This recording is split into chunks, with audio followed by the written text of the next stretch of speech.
আসসালামু আলাইকুম ওয়া রাহমাতুল্লাহি ওয়া বারাকাতুহু। ইন্নাল হামদুলিল্লাহ ওয়াস সালাতু ওয়াস সালামু আলা মান লা নাবিয়্যা বা'দা, আম্মা বা'দ।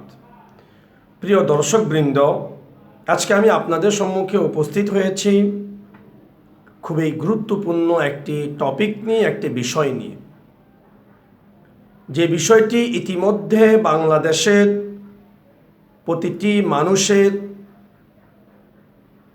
কাছে আলোচিত সমালোচিত হয়েছে, এবং যে বিষয়টি, যে সংবাদটি, যে টপিকটি প্রতিটা মানুষের কর্ণকুহরে পৌঁছেছে এবং সবাই সেই বিষয়টি নিয়ে আলোচনা করছে।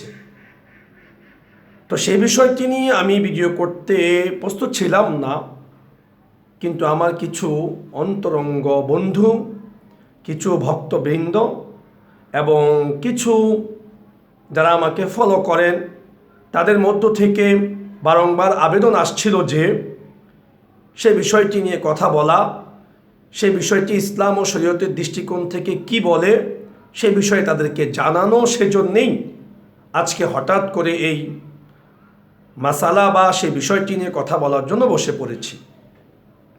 সে বিষয়টি হলো, আপনারা জানেন যে কিছুদিন পূর্বে আমাদের বাংলাদেশের জাতীয় দলের একজন ক্রিকেটার নাসির উদ্দিন, সে তামিমা নামক, সম্ভবত এই নামটি হবে, এই নামে একটি মেয়েকে বিবাহ করেছে।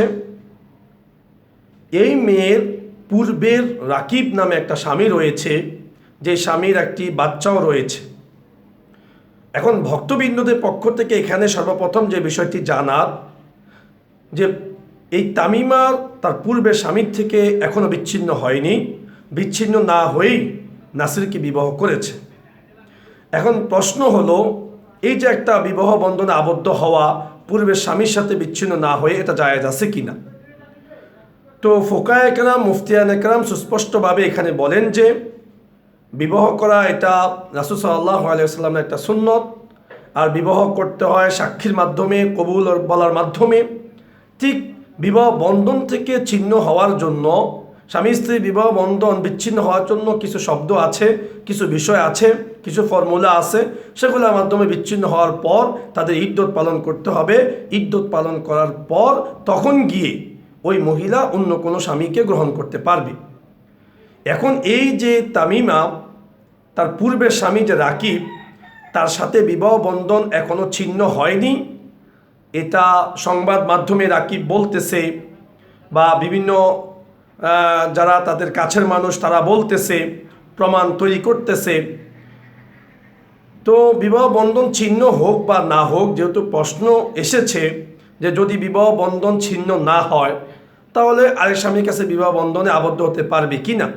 এক্ষেত্রে সুস্পষ্ট মাসালা হলো, পূর্বের স্বামীর সাথে বিবাহ বন্ধন ছিন্ন না হলে পরবর্তী স্বামীকে গ্রহণ করতে পারবে না। এটা সম্পূর্ণ নাজায়েজ হবে, সম্পূর্ণ হারাম হবে। ইসলাম এটাকে বৈধ করবে না এবং শরীয়ত এটাকে বৈধ করে না।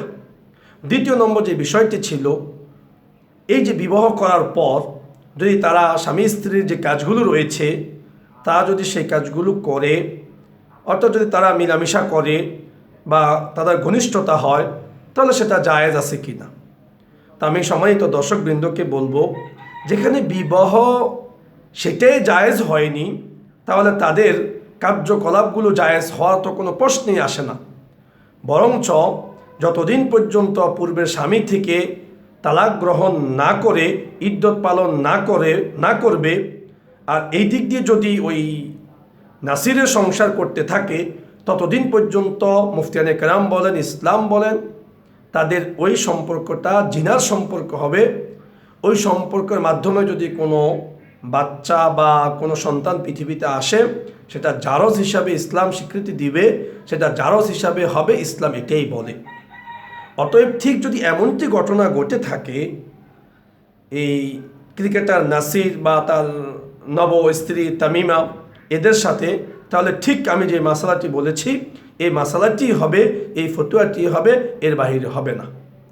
তো আশা করি আমার ভক্তবৃন্দ যারা রয়েছেন, যারা আমাকে ফলো করছেন, যারা আবেদন করেছেন এই বিষয়টি নিয়ে কথা বলার জন্য, যেহেতু এটা অন্য প্রাসঙ্গিক একটা বিষয়, সেই বিষয়ে আমি অত বিস্তারিত কথা বলতে চাইনি, বলার ইচ্ছাও ছিল না, কিন্তু আপনাদের বারংবার প্রেশারের কারণে, আপনাদের বারংবার আবেদনের কারণে বিষয়টি বলতে বাধ্য হয়েছি। তো বিষয়টির মধ্যে দুইটা মাসালা আমি সুস্পষ্ট করেছি। এক, যদি পূর্বে স্বামীর থেকে তালাক না হয়ে থাকে তাহলে এই ক্রিকেটারকে বিবাহ করা জায়েজ নেই, তাদের সম্পর্কটা জায়েজ হবে না, আবার তাদের মেলামেশাটাও জায়েজ হবে না। এখানে আরেকটি বিষয় আমি নিজের থেকে বলে রাখি, সেটা হলো আমাদের বাংলাদেশের আজকে যুবকদের একটা দুর্গন্ধ নেশা হয়ে গিয়েছে, সেটা যে অন্যের বিবাহিত স্ত্রীকে ভাগিয়ে নিয়ে আসা। কোনো কোনো ভক্তবৃন্দ এটাও বলেছেন যে ক্রিকেটার নাসির নাকি ভাগিয়ে নিয়ে এসেছে।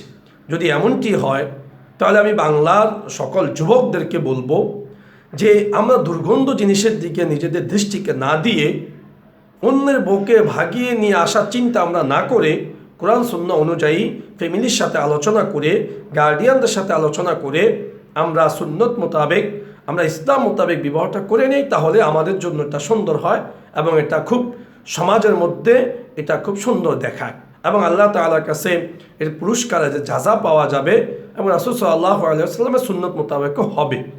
কিন্তু আমরা ইসলামের বাহিরের কোনো পন্থা, সুন্নতের বাইরে কোনো পন্থা আমরা গ্রহণ করব না, যেটা এই ভক্তবৃন্দদের কথা অনুযায়ী, মিডিয়া জগতের মানুষদের কথা অনুযায়ী ক্রিকেটার নাসির ও তার স্ত্রী তামিমা এদের মধ্যে হয়েছে, যেটা বাংলাদেশের যুবক সমাজের জন্য একটা দুর্গন্ধ একটা বিষয়, একটা নিকৃষ্ট বিষয়, যে বিষয়টি অনেকটা যুবককে পথহারা করতে পারে এটা আমি ধারণা করি।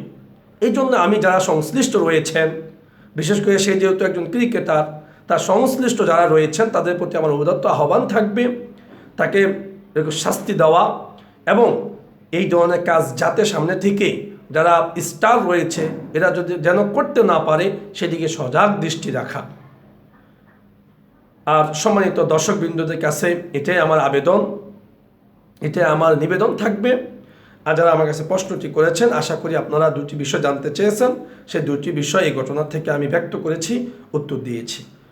তো সম্মানিত দর্শকবৃন্দ, আশা করি সকলে ভালো থাকবেন, সুস্থ থাকবেন এবং এই দুর্গন্ধ জাতীয় বিষয় থেকে, নিকৃষ্ট বিষয় থেকে নিজেদের এবং নিজেদের সন্তানদের, নিজেদের ফ্যামিলিদেরকে বাঁচিয়ে রাখার চেষ্টা করবেন, এ আশা ব্যক্ত করেই আজকের মতো এখানে শেষ করছি।